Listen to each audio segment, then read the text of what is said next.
सभी को नमस्कार। आपका स्वागत हमारे YouTube चैनल पर।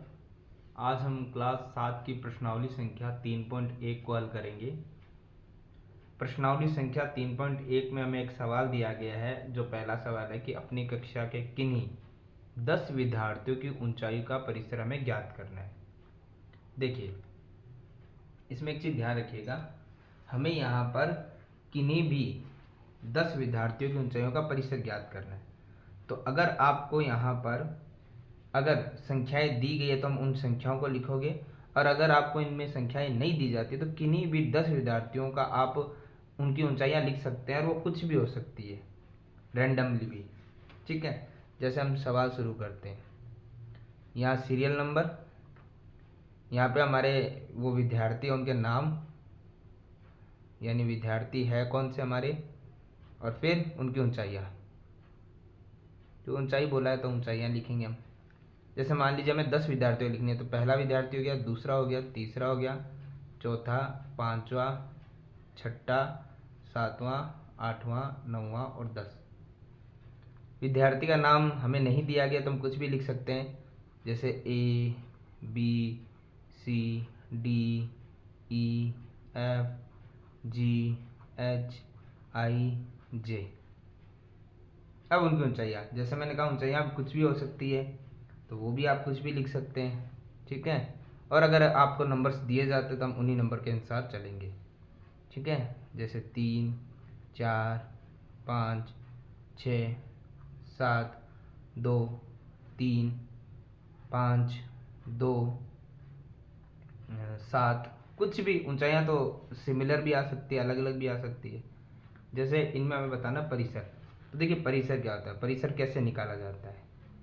परिसर का सबसे एक आसान सा एक फॉर्मूला है, सबसे बड़ा आंकड़ा माइनस सबसे छोटा आंकड़ा, यानी जो सबसे बड़ी संख्या हो वो उसमें से घटाना होता है सबसे छोटी संख्या को। ठीक है, इस जो फॉर्मूला उसको हम याद रखेंगे, यहाँ लिख देंगे परिसर के लिए। सबसे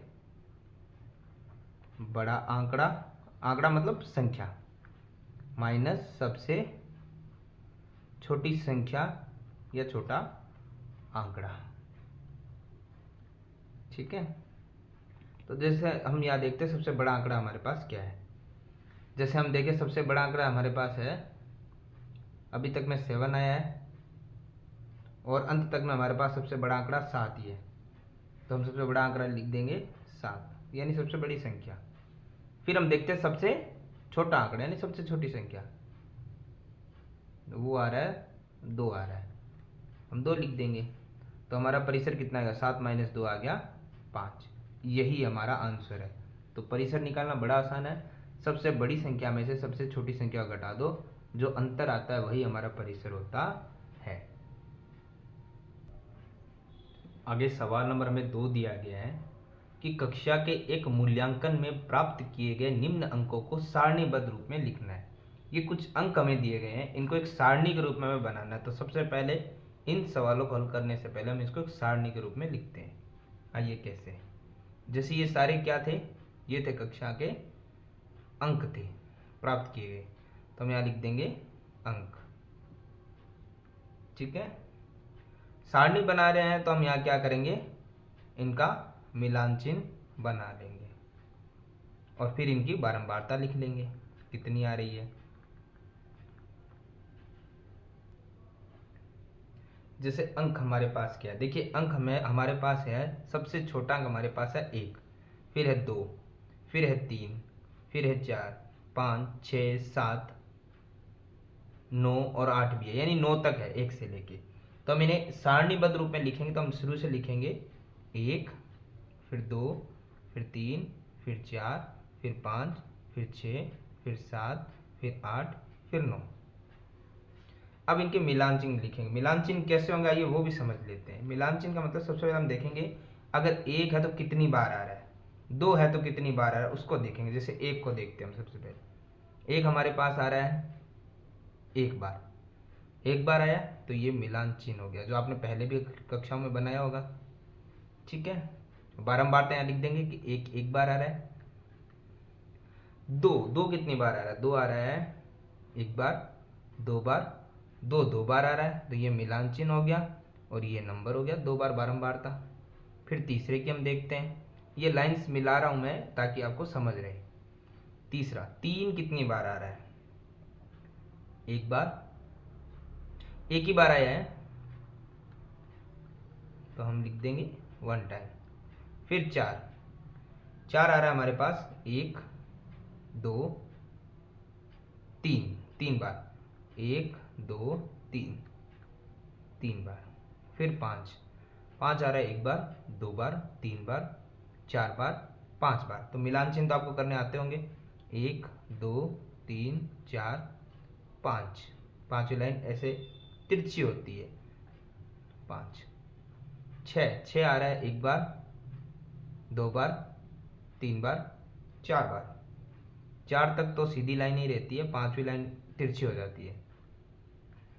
फिर आ रहा है सात, सात हमारे पास आ रहा है एक बार, दो बार, यानी बारंबारता दो। फिर आठ, आठ हमारे पास आ रहा है एक बार, एक ही बार आया है, वन टाइम। और नौ आ रहा हमारे पास एक बार, एक ही बार आया है। तो कुल मिला के बारंबारता और मिलान चिन्ह तो हो गए सारणीबद्ध। अब हमें इसका बताना है कि आंसर्स जो हमारे क्वेश्चन है। पहला सवाल, यहां तक सारणी बनाई हमने। अब पहला सवाल जो हमारे पास है वो है सबसे बड़ा अंक बताइए। तो सिंपल सा आंसर रहेगा, यहाँ पे हम लिख सकते हैं सबसे बड़ा अंक इनमें से कौन सा है। हमने देख भी लिया कहाँ तक है, 9 है, तो सबसे बड़ा अंक हमारा कौन सा है, 9। इसी के अंदर रहेगा हमारा दूसरा सवाल, सबसे छोटा अंक। तो सबसे छोटा अंक क्या था हमारे पास, 1। तीसरा जो सवाल है वो हमें यहाँ पे दिया गया है, परिसर ज्ञात कीजिए। परिसर तो हमने पहले सवाल में भी समझा है, सबसे बड़ा आंकड़ा माइनस सबसे छोटा आंकड़ा, यानी सबसे बड़ी संख्या जो ये रही, यहाँ पे भी देख सकते हो आप 9, और सबसे छोटा आंकड़ा हमारा था 1, ये रहा। तो हमारा जो परिसर था वो आया था 8। यहाँ आप फॉर्मूला लिख के पूरा लिखेंगे। इसी से रिलेटेड सवाल नंबर 4 है जो नया है आपके लिए। सवाल नंबर 4 में दिया गया है माध्य ज्ञात कीजिए। देखिए, माध्य के लिए एक सिंपल सा फॉर्मूला होता है जो आपको याद रखना है।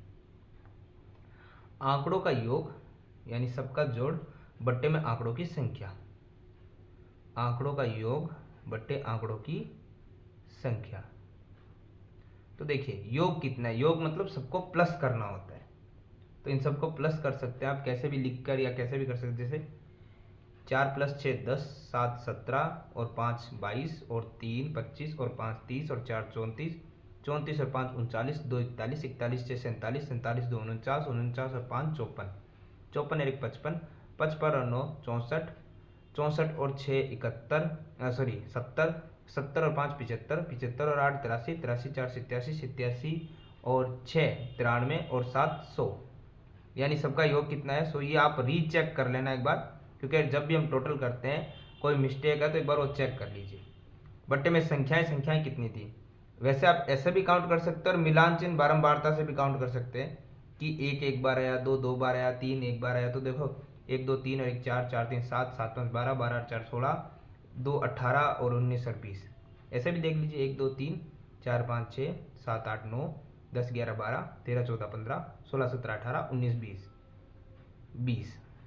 0 से 0 कट गया, बचा 10/2, 2 का 10 में भाग जाएगा 5 बार, यानी माध्य कितना है इसका 5। तो इस तरीके से हमारा सवाल नंबर जो 2 था वो होता है कंप्लीट।